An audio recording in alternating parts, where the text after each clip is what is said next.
রেসিলিয়েন্সি জিনিসটা কি আমরা বুঝি?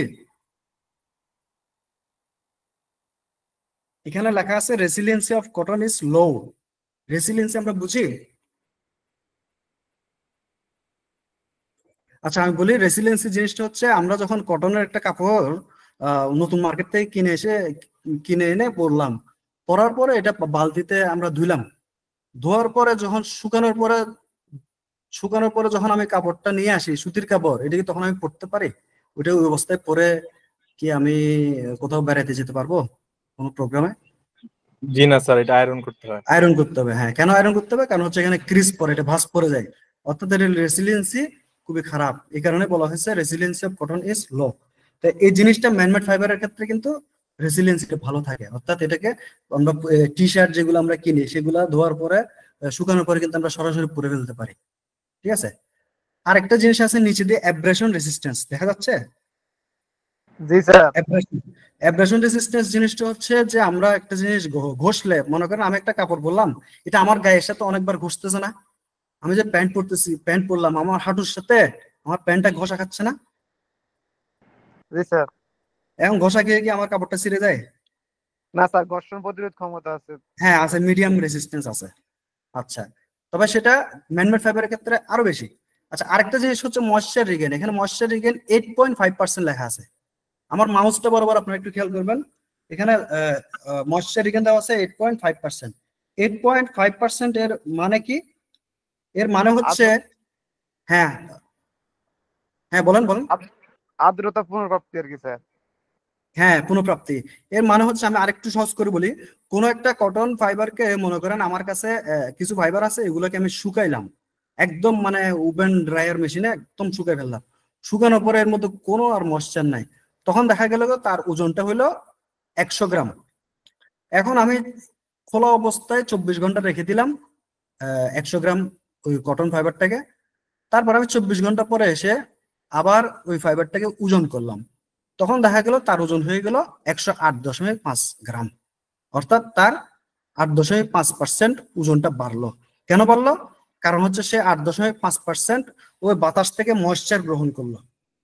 বোঝা গেছে?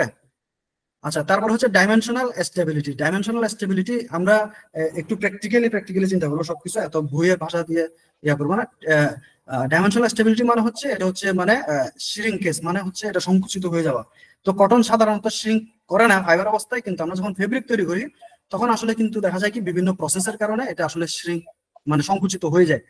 তো সে কারণে আপনারা দেখবেন ফিনিশিং প্রসেসে কম্প্যাক্টিং বা সেনফোরাইজিং নামে একটা প্রসেস দেওয়া হয়, যেটার কারণে কটনকে আগে থেকে একটা শ্রিঙ্কেজ দেওয়া হয়, যাতে আমরা দোকান থেকে অনেক সময় আমরা কাপড় কেনার পর দেখা যায় কি এটা ধোয়ার পরে শর্ট হয়ে যায়, তাই না?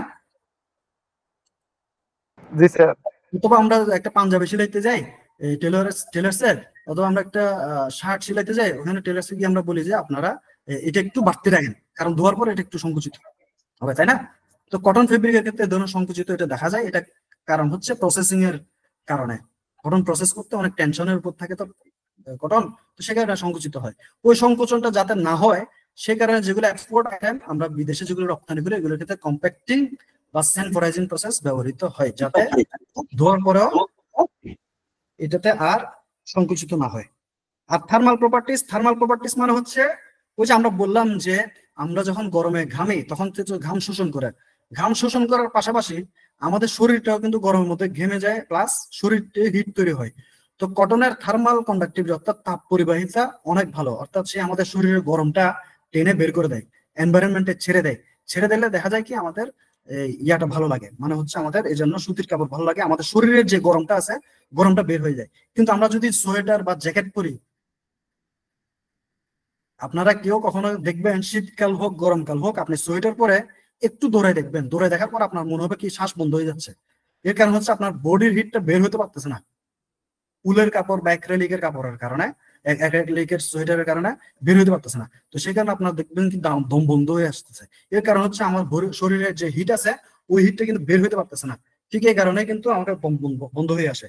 কিন্তু কটনের ক্ষেত্রে এই ধরনের সমস্যা নাই। তো সেই কারণে আমরা গরমকালে যদি আমরা ঘামি আমাদের শরীরে হিট তৈরি হয়, সে দ্রুত হিটটা ট্রান্সফার করে এনভায়রনমেন্টে ছেড়ে দেয়।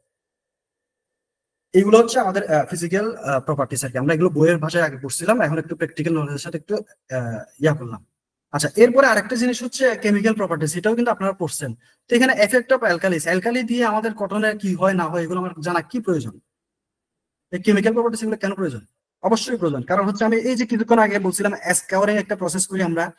তো স্কাউরিং প্রসেস করে আমরা অয়েল, ওয়াক্স, পেকটিন, প্রোটিন এগুলো রিমুভ করি, এই কথাটা বলছি না?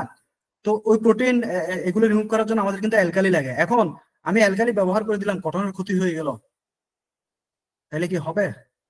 বা কটন অ্যালকালি দিয়ে আমি এগুলো রিমুভ করতে পারি, কটন কি সহ্য করতে পারে কিনা এটা কি আমাদের জানা প্রয়োজন আছে? আমাদের কি জানা প্রয়োজন আছে কটন অ্যালকালি সহ্য করতে পারে কিনা? কারণ স্কাউরিং এর জন্য আমাদের অ্যালকালি ব্যবহার করতে হয়, এটা কি জানা জি প্রয়োজন আছে? স্যার, জানা দরকার আছে। তাহলে এই অ্যালকালিটা হচ্ছে, তাহলে আমরা যে অ্যালকালি অ্যাপ্লাই করি কিসে, এই স্কাউরিং এ, তো এই ক্ষেত্রে কটন মোটামুটি হাই অ্যালকালি যেমন সোডিয়াম হাইড্রোক্সাইড সে রেসিস্ট করতে পারে, ঠিক আছে? আচ্ছা, আরেকটা হচ্ছে এফেক্ট অফ অ্যাসিড, অ্যাসিডের ক্ষেত্রে দেখা যায় কি কটন ফাইবার অ্যাসিড দ্বারা কিন্তু খুবই ক্ষতিগ্রস্ত হয়। তো এই কারণে আমরা কিন্তু স্কাউরিং এর ক্ষেত্রে পরে আমরা একটা সাওয়ারিং প্রসেস করি। ওই সাওয়ারিং প্রসেসে আমরা সাধারণত অ্যাসিডিক অ্যাসিড গুলো ব্যবহার করে থাকি যাতে কটনের ক্ষতি না হয়। আমরা দুর্বল অ্যাসিড ব্যবহার করি, এই কারণে আপনারা ইন্ডাস্ট্রিতে দেখবেন কিন্তু অ্যাসিডিক অ্যাসিড ব্যবহার করতেছে। আরেকটা হচ্ছে এফেক্ট অফ ব্লিচেস, তো এই ক্ষেত্রে আমাদের ব্লিচিং কি প্রয়োজন হয়? জি স্যার হয়। হ্যাঁ, তো সেক্ষেত্রে আমাদের সবচেয়ে ভালো ব্লিচিং এজেন্ট হচ্ছে, ইউনিভার্সাল ব্লিচিং হচ্ছে হাইড্রোজেন পারঅক্সাইড। হাইড্রোজেন পারঅক্সাইড যদি আমরা ব্যবহার করি তাহলে দেখা যায় কি হাইড্রোজেন পারঅক্সাইড দিয়ে আমরা ব্লিচ করলে তখন আমাদের ব্লিচিংটা ধবধবে সাদাটা হয় হাইড্রোজেন পারঅক্সাইড দিয়ে। তো এই কারণে কটন আসলে ব্লিচিং এজেন্টে এসে নষ্ট হয় কিনা সেটা আমাদের জানা প্রয়োজন। তারপরে এফেক্ট অফ সলভেন্ট, সলভেন্টের ক্ষেত্রে এটা আমি বলতে চাচ্ছি না, এটা বলতে গেলে একটু সময় লাগবে। এফেক্ট অফ সানলাইট, সানলাইটটা হচ্ছে মানে সূর্যের আলোতে যদি আমরা সুতির কাপড় থাকে তাহলে দেখা যায় কি এটা ইয়েলো, একটু ইয়েলো ফর্ম হয়, এবং ওইখানে যদি কোনো কালার থাকে, কোনো ডাইস থাকে, সেটারও কালারও একটু ফেড হয়ে যায়। আরেকটা হচ্ছে পার্সপিরেশন, পার্সপিরেশন জিনিসটাকে আমরা বুঝি। জি না। পার্সপিরেশন মানে হচ্ছে ঘাম। ঘামের কারণে আমাদের সুতির কাপড় যদিও বা এফেক্টেড হয় না, কিন্তু আমাদের যে কালার দিয়ে আমরা ডাই করি, মনে করেন রিয়েক্টিভ ডাই দিয়ে আমরা ডাই করলাম, তো পার্সপিরেশনের কারণে আমাদের কিন্তু ঘামের কারণে ওই কালারটা কিন্তু ফেড হয়ে যেতে পারে, ঠিক আছে? কালারটা ক্ষতিগ্রস্ত হতে পারে, ঠিক আছে? এই হচ্ছে আমাদের মোটামুটি কটন ফাইবার নিয়ে। হ্যাঁ, স্যার, এটা হচ্ছে এফেক্ট অফ সলভেন্টস এটা যদি আপনি একটু সংক্ষিপ্তে কিছু বলে দিতেন। কোনটা?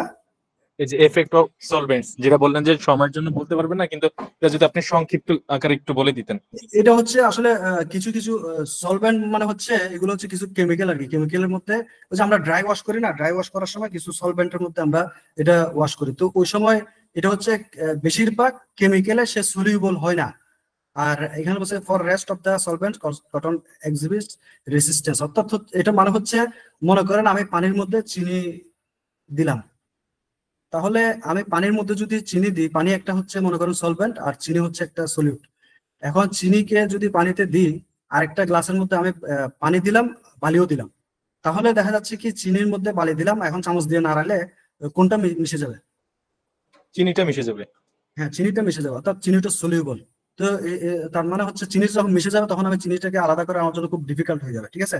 তো এখানে হচ্ছে কিউপ্রামোনিয়াম হাইড্রোক্সাইডের মধ্যে কটনটা সলিউবল, অর্থাৎ এখানে কটনটা যদি আমি কিউপ্রামোনিয়াম হাইড্রোক্সাইডে দিই এটা এখানে দ্রবীভূত হয়ে যাবে, মানে এটাকে আর আলাদা করাটা কঠিন, ঠিক আছে? সেলুলোজ আকারে বের হবে বুঝতে কিন্তু এটা পারছি। ফাইবার আকারে বের করতে পারবো না। কিন্তু অন্যান্য যেসব সলভেন্ট আছে সেগুলোতে সে দ্রবীভূত হবে না, অর্থাৎ বালি যেরকম মিশে না ওরকম সে মিশবে না, ঠিক আছে?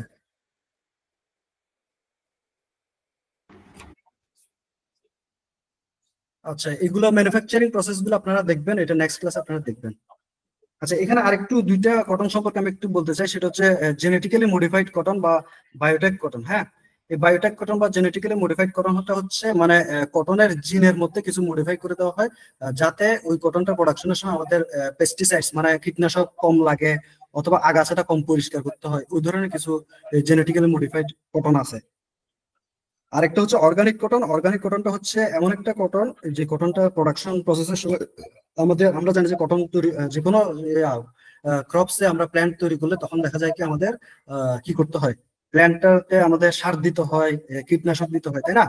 তো অর্গানিক কটনের ক্ষেত্রে আমাদের যে ওয়াটারটা ব্যবহার করি, ওয়াটারটা আমাদের এমন ওয়াটার ব্যবহারটা একটু কমাইতে হবে। তারপরে হচ্ছে আমাদের কেমিক্যাল, এমন কেমিক্যাল দিয়ে আমরা ফার্টিলাইজার ইউজ করবো না, সারটা আমরা জৈব সার ব্যবহার করবো, রাসায়নিক সারটা আমরা ব্যবহার করবো না। তারপরে হচ্ছে আমাদের এখানে কীটনাশক ব্যবহার করবো। ওইভাবে যে কটনটা তৈরি করা হয় এটা হচ্ছে অর্গানিক কটন, এবং এটার পুরো প্রসেসটা যে আমরা অর্গানিক ওয়েতে করতেছি এটার জন্য একটা সার্টিফিকেটও দিতে হয়, ঠিক আছে? এভাবে এটা এরপরে এই অর্গানিক কটন নামটা লেভেলটা এটা লাগানো যায়, এভাবে এটা এরপরে সেল দিতে হয়। এটা হচ্ছে একটা গ্রিন, এটা হচ্ছে ইকো ফ্রেন্ডলি কটন, ঠিক আছে?